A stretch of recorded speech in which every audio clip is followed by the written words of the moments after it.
A gente preparou uma arte sobre o dólar, né? O dólar que no final do ano explodiu, passou de 6 e agora aí está fechando abaixo ali, batendo a terceira semana seguida em queda. Mas a Thaís que vai apresentar esses dados do dólar, Thaís. Vamos lá, Caio, a gente começou o ano com o dólar a R$ 6,27, quase 27 centavos, né? O recorde do recorde veio nessa toada no final do ano passado, a disparada começou exatamente no anúncio do pacote fiscal em que veio a isenção do imposto de renda.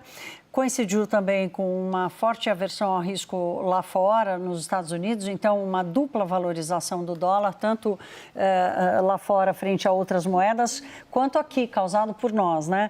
De janeiro para cá, o dólar entrou claramente numa trajetória de queda, com alguns picos aí durante agora, por exemplo, o mês de março, voltando a subir um pouco, mas se distanciando relativamente com mais força do grau de 6, do patamar de R$ 6.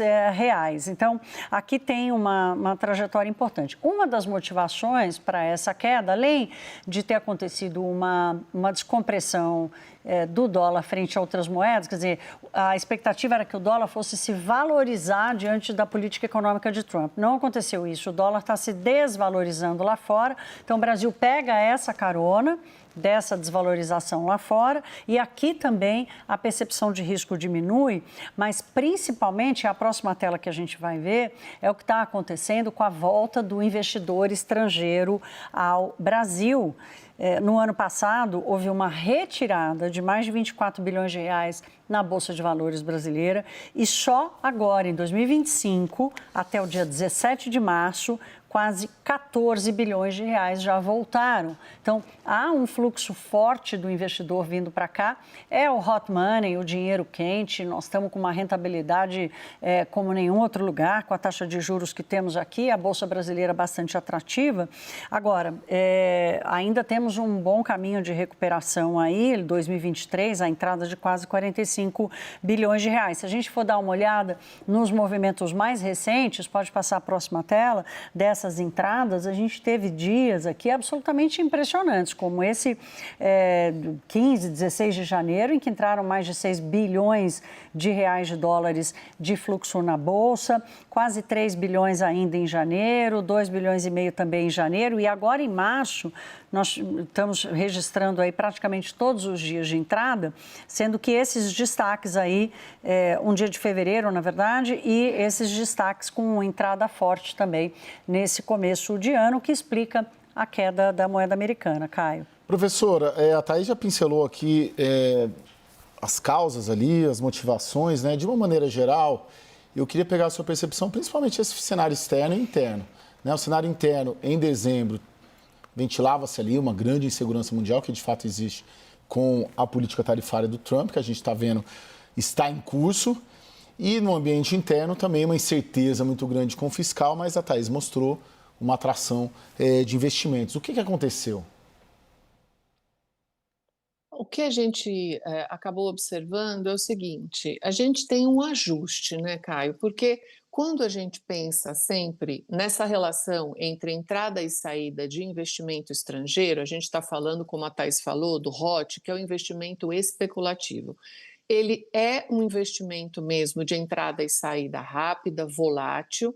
Quando a gente observa o investimento estrangeiro direto, ele tem um peso que é o relevante de longo prazo, porque ele vem para o setor real da economia. Então, é importante a gente também fazer um paralelo com aquilo que está entrando para o longo prazo.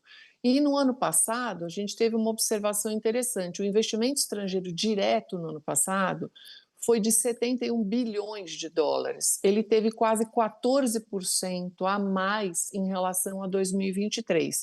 Então, pensando o câmbio, pensando a questão dos dois tipos de investimentos que nós temos, o especulativo e o do lado real da economia, você precisa fazer essa amarra junto e sempre que a gente fala em câmbio. O câmbio é um preço. E esse preço, ele tem fatores internos e externos, como muito bem disse a Thaís, a gente tem vários componentes aí, mas o que a gente observa esse ano também é um ajuste, ou seja, uma certa calmaria em relação àquilo que você superdimensionou também muito no final do ano passado, né? Até falando da economia americana, os movimentos da economia americana para a economia, para chegar na economia, possibilidade de inflação, uma série de coisas, eles são um pouco mais lentos. O cronológico da economia ele é um pouquinho mais lento aqui nesse caso. Ô Daniel, e aí em Brasília, o governo, de alguma maneira, se adaptou a esse dólar mais baixo, comemorou, celebra, vende isso e considera esse câmbio na sua política?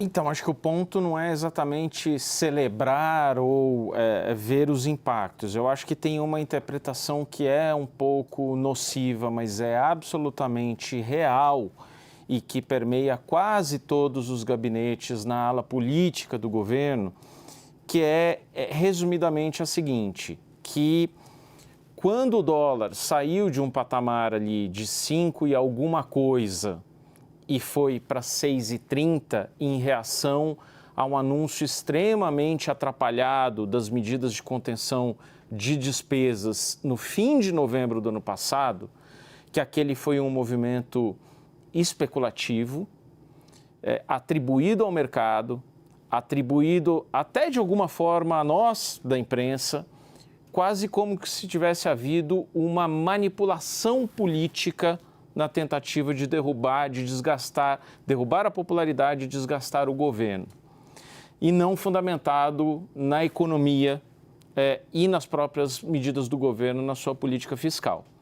Essa impressão muito sedimentada, ao meu ver, nos gabinetes da ala política do governo, faz com que o governo olhe para a situação toda e ache que está tudo bem. A política fiscal não está resolvida, a inflação não está resolvida e nem o governo nem o Congresso entendem como ameaça um déficit primário neste ano, como se prevê em boa parte das consultorias e das instituições financeiras, de 70 bilhões de reais. Nem entenda como um problema inflação perto de 6% ao ano. O Congresso e a ala política do governo entendem dólar a 6,30. Isso é que faz disparar o alarme. E isso é o que é capaz de mover o governo numa direção mais ortodoxa, fiscalista ou, às vezes, necessária, para não usar um termo pejorativo ao ver de muitos. Quando você tem esse movimento de retorno do dólar a 5,70, a energia gasta pelo governo para corrigir esses pontos diminui bastante. Que o Daniel traz é interessante pelo seguinte, né? Muitas vezes o movimento do mercado financeiro, o governo interpreta como negativo um ataque ao governo e positivo vamos dizer assim, uma concordância com o governo, como se ter melhorado é como se estivesse legitimando o que o governo está fazendo, né? Não é tão simples assim. Na maioria das vezes, às vezes uma piora testa e mistura motivações internas e externas, pesa mais para cá, pesa mais para lá, mas essa interpretação de que quando piora é um ataque e quando melhora é uma legitimação do que está sendo feito aqui, isso é natural e não é tão simples assim. Não é o caso agora, por exemplo. Ô, Carla, quanto que esse dólar era? 5,65 hoje? 5,72, subiu 5,72 hoje. Quanto isso engana debate no cenário interno? Quanto isso engana Brasília, vamos dizer assim? Eu acho que se ele se estabelecer num patamar desse, ou seja, eu até brinco, né? Eu falo 6 nunca mais. Né? Quando se o dólar ficar nesse patamar, ele também contribui para o processo inflacionário, porque o câmbio é um componente inflacionário. Então, é uma causa da inflação de custos.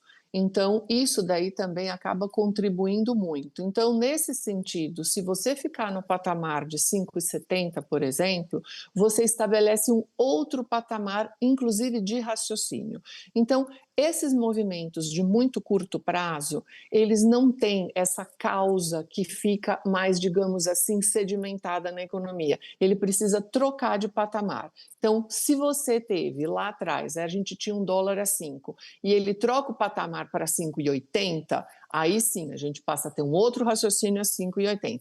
Subiu a 6,20, como nós tivemos, ficou completamente descontrolado esse processo. Agora, se ele se estabelecer nesse patamar, você vai ajustando, inclusive até o raciocínio e o próprio humor, um pouco como você acabou de mencionar.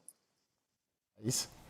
Eu vou aproveitar a sua presença aqui com a gente hoje também para lhe perguntar, Carla, sobre a expectativa toda que tem no Focus para o comportamento da inflação. Até o Daniel citou que é uma inflação muito mais perto de 6% do que de 5%, portanto, com um estouro da meta, e o elemento do câmbio, né? O também mercado não tá absurdamente estourada, né? Não está absurdamente estourada, imagina, que é isso, né? Mas, enfim, tirando a ironia, como é que você está enxergando, misturar um pouco, abusar da sua presença aqui, o quanto a política de Trump está fazendo o preço do dólar aqui no Brasil? Desculpa, é para mim ou para o Caio? Para você, desculpa. Então tá bom. Tá.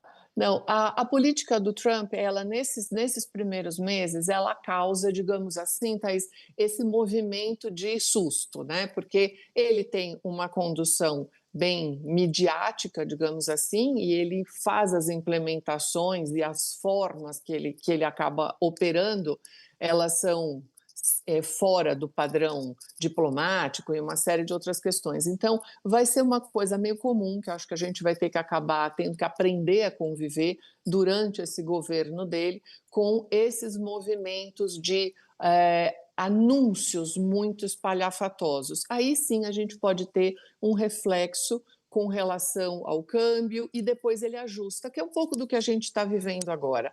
Quando o Trump foi eleito, no dia seguinte, os títulos para 10 anos nos Estados Unidos subiram assim fortemente, porque já se estava precificando uma inflação. Então, há uma especulação gigantesca em cima disso. Quanto que a gente vai observar isso e começar a ajustar essas questões com o tempo, porque isso também vai desgastando com o tempo, né?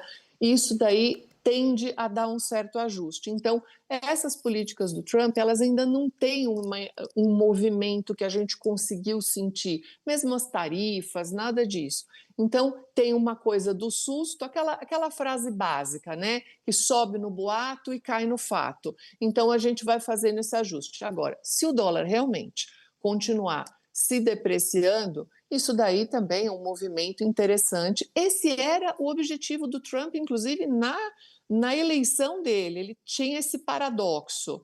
Ele queria que os Estados Unidos, e anunciava isso, exportasse mais, para isso ele precisava ter um dólar mais fraco, e também anunciava uma série de outras medidas que podem vir a fortalecer o dólar. Então, eu acho que a gente está um pouco nesse meio do caminho. Mas pensando na questão do real, isso dá um alívio para a gente. Cara, bem brevemente, que eu preciso encerrar esse bloco, 6 nunca mais, como você disse, o que dá para prever?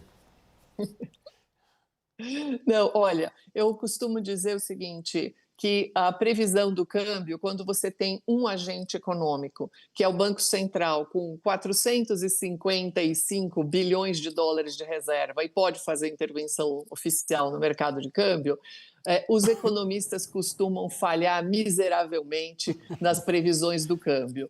Então, isso economistas que trabalham com isso, estudam e tudo, mas o mercado financeiro também erra muito da própria previsão dele. Então, eu não vou fazer nenhuma previsão, só vou ficar com os 6 nunca mais como objeto de desejo. Tem aquela piada que diz que Deus inventou o mercado de câmbio para humilhar os economistas, né, Carla? E tem conseguido. Todo dia, todo dia.